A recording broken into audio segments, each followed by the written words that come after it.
ناجی نے صلاح الدین ایوبی کے پاس آ کر کہا، امیر مصر کا اقبال بلند ہو، اس لڑکی کا نام زکوئی ہے، اسے میں نے آپ کے خاطر سکندریہ سے بلایا ہے، یہ پیشے ور رقاصہ نہیں ہے اور یہ عصمت فروشوں بھی نہیں ہے، رقص سے اسے پیار ہے، شوقیہ ناچتی ہے، کسی محفل میں نہیں جاتی، میں اس کے باپ کو جانتا ہوں، ساحل پر مچھلیوں کا کاروبار کرتا ہے، یہ لڑکی آپ کی عقیدت مند ہے، آپ کو پیغمبر مانتی ہے، میں اتفاق سے اس کے گھر اس کے باپ سے ملنے گیا تو اس لڑکی نے التجا کی کہ سنا ہے صلاح الدین ایوبی امیر مصر بن کر آئے ہیں، خدا کے نام پر مجھے ان سے ملوا دو، میرے پاس اپنی جان اور رقص کے سوا کچھ بھی نہیں جو میں اس عظیم ہستی کے قدموں میں پیش کروں۔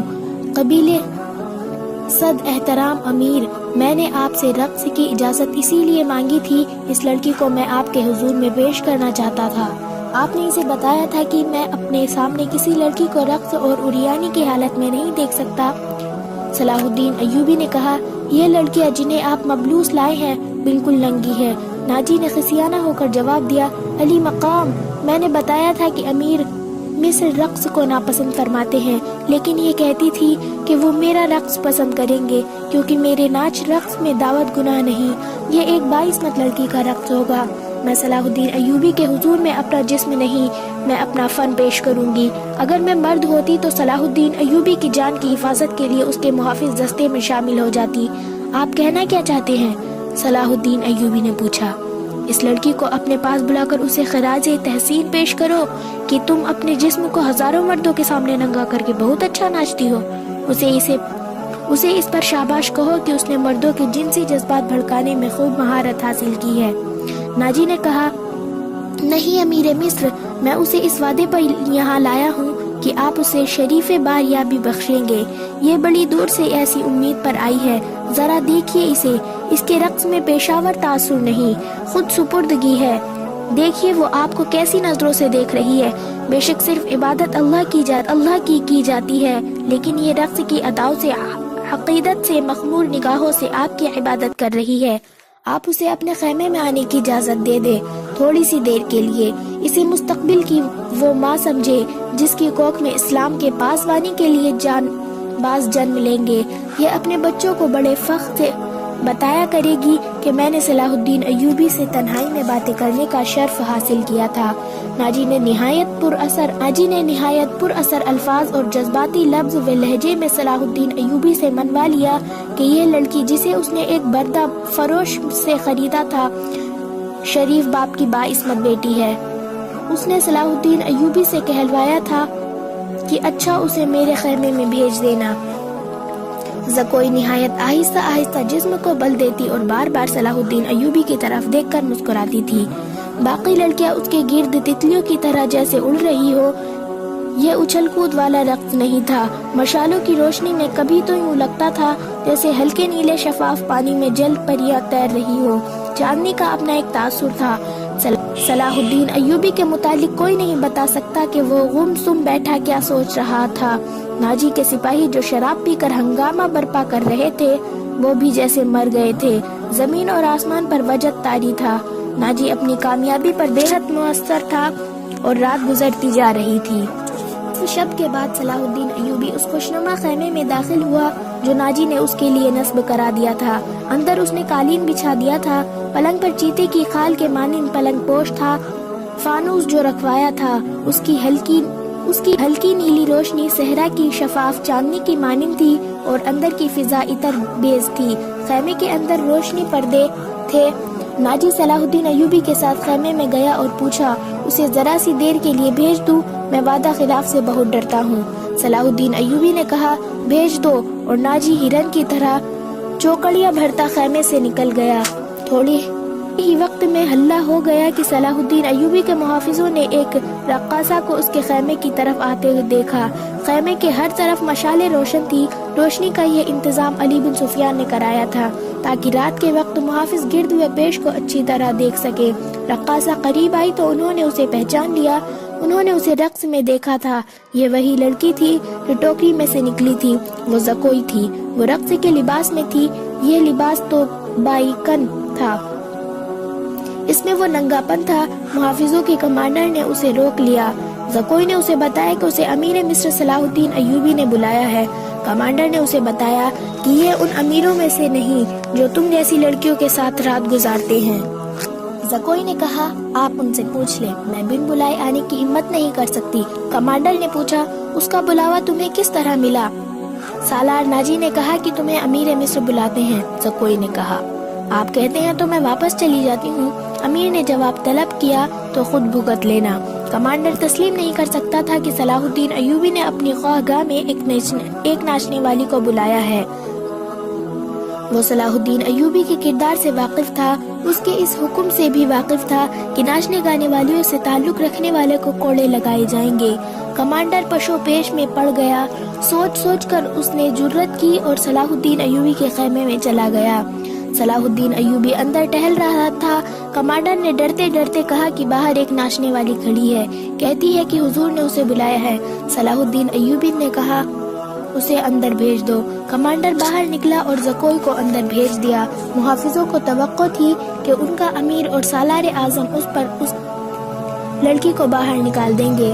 وہ سب اس کی گرددار آواز سننے کے لیے تیار ہو گئے، مگر انہیں ایسی کوئی آواز سنائی نہیں دی۔ رات گزرتی جا رہی تھی، اندر سے دھیمی دھیمی باتوں کی آواز سنائی دینے لگی۔ محافظوں کا کمانڈر بے قراری کے عالم میں ادھر ادھر ٹہلنے لگا۔ ایک محافظ نے اسے کہا کیا یہ حکم صرف ہمارے لیے ہے کہ کسی ناچنے والی کے ساتھ تعلق رکھنا جرم ہے؟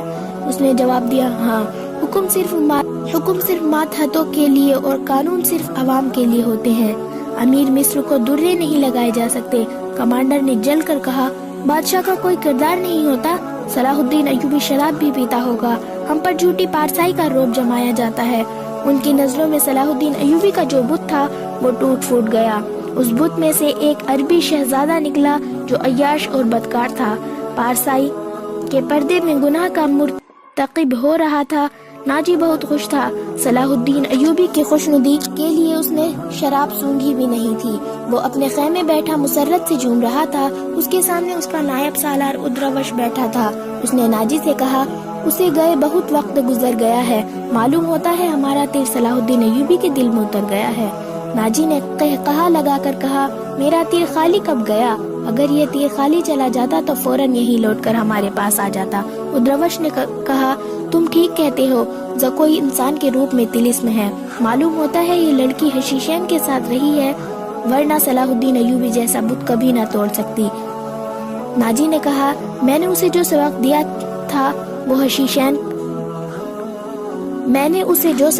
تھا وہ حشیشین کے کبھی وہم و گمان میں بھی نہ آئے ہوں گے۔ اب صلاح الدین ایوبی کے حلق سے شراب اتارنی رہ گئی ہے۔ ناجی کو باہر قدموں کی آہٹ سنائی دی۔ وہ دوڑ کر باہر نہیں تھی، کوئی سپاہی جا رہا تھا۔ ناجی نے دور سے صلاح الدین ایوبی کے خیمے کی طرف دیکھا، پردے گرے ہوئے تھے اور باہر محافظ کھڑے تھے۔ اس نے اندر جا کر ادروش سے کہا اب میں یقین کے ساتھ کہہ سکتا ہوں کہ میری زکوئی نے بت توڑ ڈالا ہے۔ رات کا آخری پہر تھا جب زکوئی صلاح الدین ایوبی کے خیمے سے نکلی۔ ناجی کے خیمے میں جانے کے بجائے وہ دوسری طرف چلی گئی۔ راستے میں ایک آدمی کھڑا تھا جس کا جسم سر سے پاؤں تک ایک ہی لبادے میں ڈھکا ہوا تھا۔ اس نے دھیمی سی آواز میں زکوئی کو پکارا۔ وہ اس آدمی کے پاس چلی گئی۔ وہ آدمی اسے ایک خیمے میں لے گیا۔ بہت دیر بعد وہ اس خیمے سے نکلی اور ناجی کے خیمے کا رخ کر لیا۔ ناجی اس وقت تک جاگتا رہا تھا اور کئی بار باہر نکل کر صلاح الدین ایوبی کے خیمے کو دیکھ چکا تھا کہ زکوئی نے صلاح الدین ایوبی کو پھانس لیا ہے اور اسے آسمان کی بلندیوں سے گھسیٹ کر ناجی کی ذہنیت کی پستیوں میں لے آئی ہے۔ اس نے کہا ادروش رات تو گزر گئی ہے، وہ ابھی تک نہیں آئی۔ ادروش نے کہا وہ اب آئے گی بھی نہیں، امیر مصر اسے اپنے ساتھ لے جائے گا۔ ایسے ہیرے کوئی شہزادے واپس نہیں کیا کرتے، تم اس پر بھی غور کیا کرو۔ ناجی نے کہا نہیں، میں نے اپنی چال کا یہ پہلو تو سوچا ہی نہیں تھا۔ ادروش نے کہا کیا یہ نہیں ہو سکتا کہ امیر مصر زکوئی کے ساتھ باقاعدہ شادی کر لے؟ ادروش نے کہا اس صورت میں یہ خطرہ ہے کہ لڑکی ہمارے کام کی نہیں رہے گی، وہ ہے تو ہوشیار ہے۔ ناجی نے کہا مگر ناچنے والی کا کیا بھروسہ، وہ ناچنے والی کی بیٹی ہے اور تجربے کار پیشاور ہے، دھوکہ دے سکتی ہے۔ وہ گہری سوچ میں کھویا ہوا تھا کہ زکوئی اس کے خیمے میں داخل ہوئی۔ اس نے ہنس کر کہا، اپنے امیر کے جسم کا وزن کرو اور لاؤ اتنا سونا، آپ نے میرا یہی نام مقرر کیا تھا۔ ناجی نے بےتابی سے پوچھا، پہلے بتاؤ ہوا کیا؟ زکوئی نے جواب دیا، جو آپ چاہتے تھے۔ آپ کو یہ کس نے بتایا تھا کہ صلاح الدین ایوبی پتھر ہے، فولاد ہے اور وہ مسلمانوں کے اللہ کا سایہ ہے؟ اس نے زمین پر پاؤں کی ایڑی مار کر کہا، وہ اس ریت سے زیادہ بے بس ہے جسے ہوا کے ہلکے ہلکے جھونکے اڑاتے پھرتے ہیں۔ ادروش نے کہا، تمہارے حسن کے جادو اور زبان کے طلسم نے اسے ریت بنا دیا ہے، ورنہ کمبخت چٹان تھا۔ زکوئی نے کہا، ہاں چٹان تھا، اب ریتیلا ٹیلا بھی نہیں۔ ناجی نے پوچھا، میرے متعلق کوئی بات ہوئی؟ زکوئی نے جواب دیا، ہاں، پوچھا تھا ناجی کیسا آدمی ہے۔ میں نے جواب دیا کہ مصر میں اگر کسی پر آپ کو اعتماد کرنا چاہیں وہ صرف ناجی ہے۔ اس نے پوچھا کہ تم کس طرح اسے جانتی ہو؟ میں نے کہا کہ وہ میرے باپ کے گہرے دوست ہیں، ہمارے گھر گئے تھے اور میرے باپ سے کہتے تھے کہ میں صلاح الدین ایوبی کا غلام ہوں، مجھے سمندر میں کودنے کا حکم دیں گے تو کود جاؤں گا۔ پھر اس نے مجھ سے پوچھا کہ تم باعثمت لڑکی ہو؟ میں نے کہا کہ میں آپ کی لونڈی ہوں، آپ کا ہر حکم سر آنکھوں پر۔ کہنے لگا، کچھ دیر میرے پاس بیٹھو۔ میں اس کے پاس بیٹھ گئی، پھر وہ اگر پتھر تھا تو موم ہو گیا اور میں نے موم کو اپنے سانچے میں ڈھال لیا۔ اس نے رخصت ہونے لگی تو اس نے مجھ سے معافی مانگی، کہنے لگا، میں نے زندگی میں پہلا گناہ کیا ہے۔ میں نے کہا، یہ گناہ نہیں، آپ نے میرے ساتھ دھوکہ نہیں کیا، زبردستی نہیں کی، مجھے بادشاہوں کی طرح حکم دے کر نہیں بلایا، میں خود آئی۔ لڑکی نے ہر ایک بات اس طرح کھل کر سنائی جس طرح اس کا جسم ننگا تھا۔ ناجی نے جوش و مسرت سے اسے اپنے بازوؤں میں لے لیا۔ ادروش زکوئی کو خراج تحسین اور ناجی کو مبارکباد پیش کر کے خیمے سے نکل گیا۔ صحرا کی اس پورا سر رات کی کوک سے جس صبح نے جنم لیا وہ کسی بھی صحرائی صبح سے مختلف نہیں تھی، مگر اس صبح نے اجالے نے اپنی تاریخ سینے میں ایک راز چھپا دیا تھا جس کی قیمت اس سلطنت اسلامیہ جتنی تھی، جس کے قیام اور استحکام کا خواب صلاح الدین ایوبی نے دیکھا اور اس کی تعبیر کا عزم لے کر جوان ہوا تھا۔ گزشتہ رات اس صحرا میں جو واقعہ ہوا اس کے دو پہلو تھے، ایک پہلو سے صرف ناجی اور ادروش واقف تھا، دوسرے پہلو سے صلاح الدین ایوبی کا محافظ دستہ واقف تھا، اور صلاح الدین ایوبی، اس کا سراغ رسا اور جاسوس علی بن سفیان اور زکوئی تینوں ایسے افراد تھے جو اس واقعے کے دونوں پہلو سے واقف تھے۔ صلاح الدین ایوبی اور اس کے ساتھیوں کو ناجی نے نہایت شان و شوکت اور عقیدت مندی سے رخصت کیا۔ سوڈانی فوج دو رویا کھڑی تھی۔ صلاح الدین ایوبی زندہ باد کے نعرے لگا رہی تھی۔ صلاح الدین ایوبی نے نعروں کے جواب میں بازو لہرانے، مسکرانے اور دیگر تکلفات کی پرواہ نہ کی۔ ناجی سے ہاتھ ملایا، اپنے گھوڑوں کو ایڑ لگا دی، اس کے پیچھے اس کے محافظ اور دیگر اسٹاف کو بھی گھوڑے دوڑانے پڑے۔ اپنے مرکزی دفتر میں پہنچ کر وہ علی بن سفیان اور اپنے ایک نائب کو اندر لے گیا اور دروازہ اندر سے بند کر لیا۔ وہ سارا دن کمرے میں بند رہے۔ سورج غروب ہوا، رات تاریک ہو گئی۔ کمرے کے اندر کھانا تو درکنار، پانی بھی نہیں گیا۔ رات خاصی گزر چکی تھی جب تینوں باہر نکلے اور اپنے اپنے گھروں کو روانہ ہوئے۔ علی بن سفیان الگ ہوا تو محافظوں کے دستے کے کمانڈر نے اسے روک لیا اور کہا، محترم، ہمارا فرض ہے کہ حکم گانے اور زبان بند رکھے، لیکن میرے دستے میں ایک مایوسی اور بے اطمینانی پیدا ہو گئی ہے، خود میں بھی اس کا شکار ہو رہا ہوں۔ کیسی مایوسی؟ محافظ کہتے ہیں کہ ایک فوج کو شراب پینے کی اجازت ہے تو ہمیں اس سے کیوں منع کیا گیا ہے؟ کمانڈر نے کہا، اگر آپ میری شکایت کو گستاخی سمجھے تو سزا دے دے، لیکن میری شکایت سن لے۔ ہم اپنے امیر کو خدا کا پاک بندہ اور ہماری اصلاح کرنے والا، وہ ہمیں نیک راہ پر چلانے والا اور حضور پاک محمد صلی اللہ علیہ وسلم کا پھیلایا ہوا خدا کا بھیجا سچا مذہب اسلام پر ہمیں چلانے والا انسان سمجھتے تھے اور اس پر دل و جان سے فدا تھے، مگر رات علی بن سفیان نے اس کی بات پوری کرتے ہوئے کہا، اس کے خیمے میں ایک ناچنے والی گئی تھی، تم نے کوئی گستاخی نہیں کی، گناہ امیر کرے یا غلام، سزا میں کوئی فرق نہیں، گناہ بہرحال گناہ ہے۔ میں تمہیں یقین دلاتا ہوں کہ ناچنے والی اور امیر مصر کی خفیہ ملاقات کے ساتھ گناہ کا کوئی تعلق نہیں تھا۔ یہ کیا تھا؟ ابھی نہیں بتاؤں گا، آہستہ آہستہ وقت گزرنے کے ساتھ ساتھ تم سب کو معلوم ہو جائے گا۔ غور سے سنو امیر بن صالح، تم پرانے عسکری ہو، اچھی طرح جانتے ہو کہ فوج اور فوج کے سربراہوں کے کچھ راز ہوتے ہیں جن کی حفاظت ہم سب کا فرض ہے۔ ناچنے والی کا امیر مصر کے خیمے میں جانا بھی ایک راز ہے۔ اپنے جان بازوں کو کسی شک میں نہ پڑنے دو اور کسی سے ذکر نہ ہو کہ رات کیا ہوا تھا۔ علی بن سفیان کی قابلیت اور کارناموں سے یہ کمانڈر آگاہ تھا، مطمئن ہو گیا اور اس نے اپنے دستے کے شکوک دور کر دیے۔ اگلے روز صلاح الدین ایوبی دوپہر کا کھانا کھا رہا تھا کہ اسے اطلاع دی گئی کہ ناجی ملنے آیا ہے۔ صلاح الدین ایوبی کھانے سے فارغ ہو کر ناجی سے ملا۔ ناجی کا چہرہ بتا رہا تھا کہ گھبرایا ہوا ہے اور غصے میں بھی ہے۔ اس نے حقلانی کے لہجے میں کہا، قابل صد احترام امیر، کیا یہ حکم آپ نے جاری کیا ہے کہ سوڈانی محافظ فوج کی 50,000 نفری مصر کی اس فوج میں منتخب کر دی جائے جو حال ہی میں تیار ہوئی ہے؟ صلاح الدین ایوبی نے تحمل سے جواب دیا، ہاں ناجی، میں نے کل سارا دن اور رات کا کچھ حصہ صرف کر کے اور بڑی گہری سوچ میں وچار کے بعد یہ فیصلہ تحریر کیا ہے کہ جس فوج کے تم سالار ہو اسے مصر کی فوج میں اس طرح ملا دیا جائے کہ ہر دستے میں سوڈانیوں کی نفری صرف 10% ہو، اور تمہیں یہ حکم بھی مل چکا ہوگا کہ تم اب اس فوج کے سالار نہیں ہوں گے، تم فوج کے مرکزی دفتر میں آ جاؤ گے۔ ناجی نے کہا، علی مقام، مجھے کس جرم کی سزا دی جا رہی ہے؟